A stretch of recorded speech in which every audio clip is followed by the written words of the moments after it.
जय स्वामी नारायण।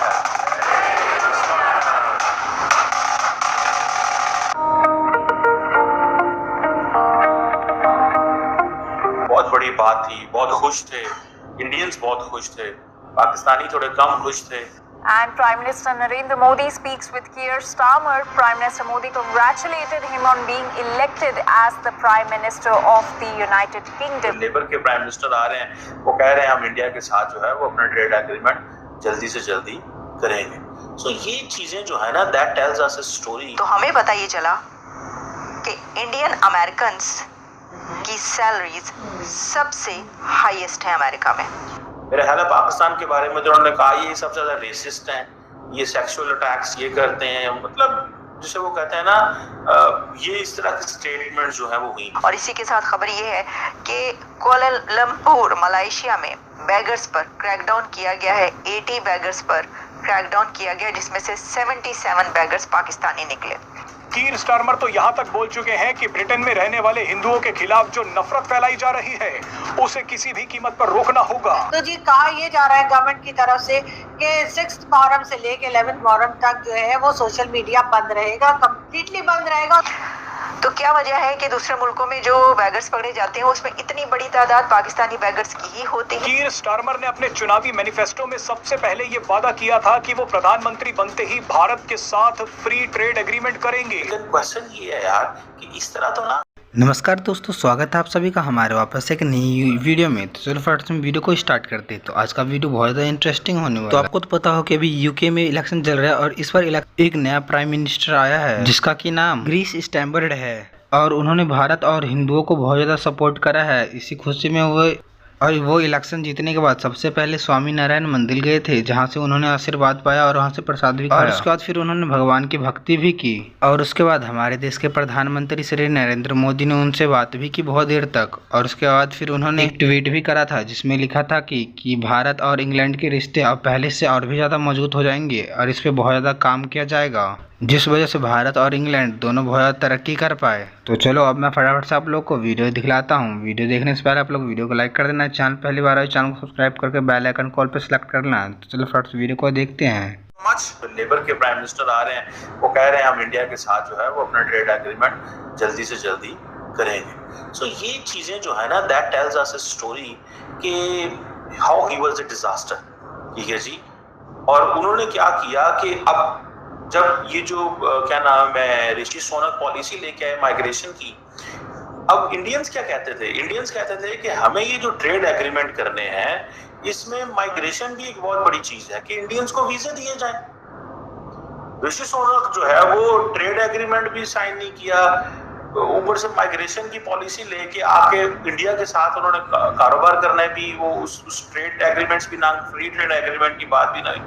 आपको याद होगा डॉक्टर जयशंकर पहले कहते थे यार ये हमें तो सारे पूछते हैं कि हम इंडिया अमेरिका के साथ, उसके साथ बरतानिया के साथ फ्री ट्रेड एग्रीमेंट क्यों कामयाब नहीं हो रहा है, कभी बरतानिया से भी पूछो। ठीक है जी। सो ये चीजें हैं। अब इंडियन बिजनेसमैन जो हैं, जिसे वो कहेंगे ना, वो सुनक से बड़े परेशान थे। ठीक है जी। अब जो नई पार्टी लेबर पार्टी है वो आ गई है, बड़ी मेजॉरिटी में आई है, उनको किसी की जरूरत भी नहीं है।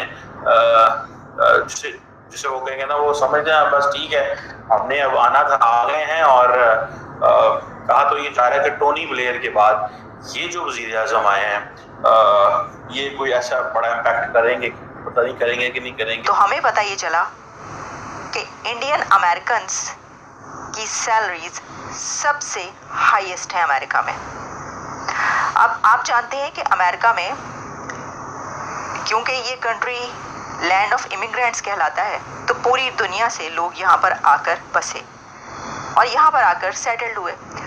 अब उसमें जापानीज़ भी हैं, ताइवानीज़ भी हैं, फिलिपीनीज़ भी हैं, पाकिस्तानीज़ भी हैं, बहुत सारी नेशनैलिटीज़, यानी उन कंट्रीज से ताल्लुक़ रखने वाले लोग या तो उन कंट्रीज़ में बॉर्न हुए, यहाँ पर आकर सेटल्ड हुए, या उनके फोर फादर्स का उन कंट्रीज से ताल्लुक़।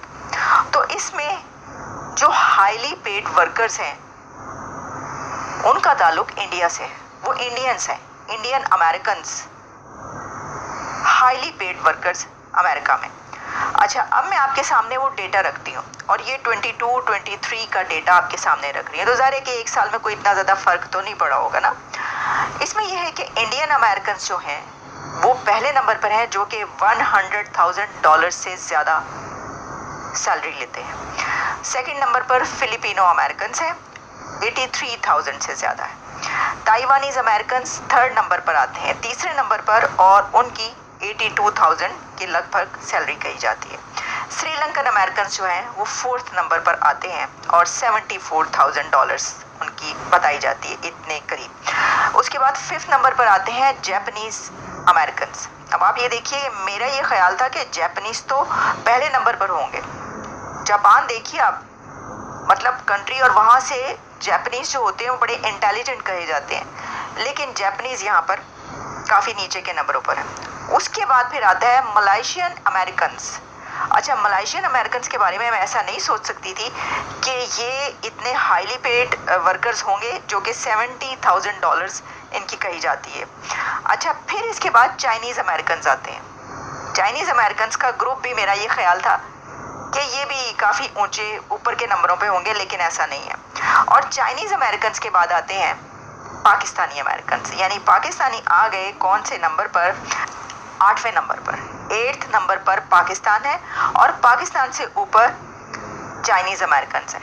तो अमेरिका में रहने वाले जो चाइनीज़ हैं वो पाकिस्तान से बस थोड़ा सा ही ज़्यादा कमाते हैं, अगर इसको इस तरह देखा जाए। और जबकि पाकिस्तान के अंदर जो चाइना है उसका डंका बजता है, यानी पाकिस्तान ने चाइना से इतना कर्जा ले लिया है कि अब ये कहा जाता है कि उतरेगा कैसे ये कर्जा, अब कैसे ये डेट उतारेंगे, कैसे इससे निकलेंगे। और जबकि अमेरिका में रहने वाले पाकिस्तानी और चाइनीज़ के बीच देखिए आप कितना थोड़ा फ़र्क है, क्योंकि जो चाइनीज़ अमेरिकन है उनकी $69,000 से ज़्यादा है और पाकिस्तानी अमेरिकन की $66,000 के करीब बताई जाती है।